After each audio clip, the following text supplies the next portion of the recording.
2022년 백동만 성경 통독을 하면서 받은 은혜를 나누도록 하겠습니다. 성경 전체를 통독을 혼자 하기는 힘들었는데 교회 전체적으로 성경 통독을 하게 되어 감사했습니다. 가장 기억에 남는 것은 이스라엘 백성이 놋뱀을 쳐다보면 사는데 쳐다보지 않은 사람은 죽이신 것과 반면에 열왕기 21장에서 아합의 회개에 감동하신 주님의 모습이었습니다.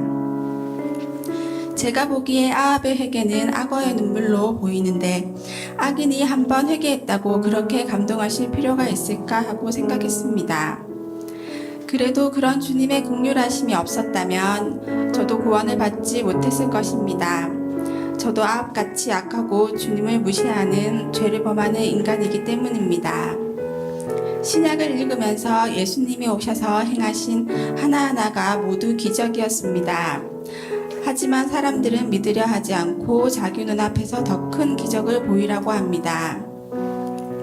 예수님이 예루살렘에 오실 때 나귀를 예비하시고 유월절을 지낼 다락을 예비하시고 성경에는 한 문장으로 끝나는 사건들이 사실은 엄청난 기적이라는 생각이 들었습니다. 그리고 사람들이 참 어리석다는 생각이 듭니다. 예수님이 하시는 이들을 보고도 믿지 않다니 눈 멀고 귀 먼 사람들, 혹시 나도 그런 것은 아닐까 생각해 보았습니다. 누가복음 18장의 세리의 기도를 보면서도 많은 회개의 마음이 들었습니다. 저는 바리새인들처럼 교만하고 외식하는 마음이 없는지 돌아보게 되었습니다. 사도 바울의 서신을 읽을 때에는 주일 말씀도 바울에 대해서 나와서 사도 바울을 다시 깊이 생각하게 되었습니다. 바울은 하나님의 거부할 수 없는 강건하심으로 이방인 사역을 시작했습니다. 하지만 그의 순종이 없었다면 할 수 없었을 것입니다. 예전에 보았던 영화 바울이 생각났습니다.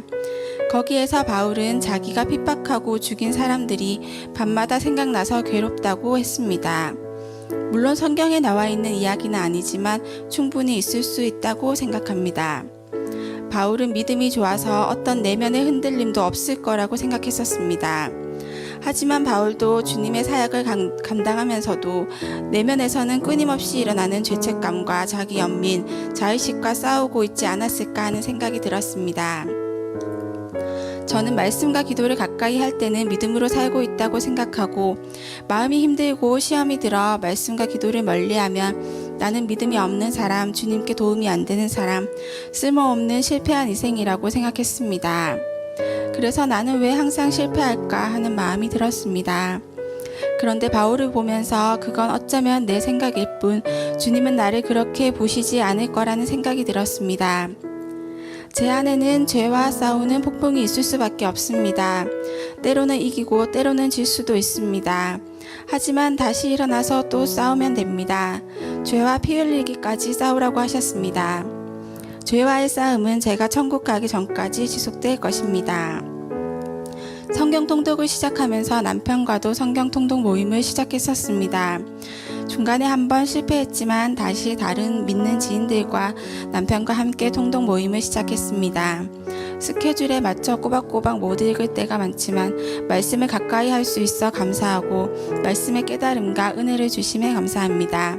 성경 통독 모임을 지속적으로 이어나갔으면 좋겠습니다. 감사합니다.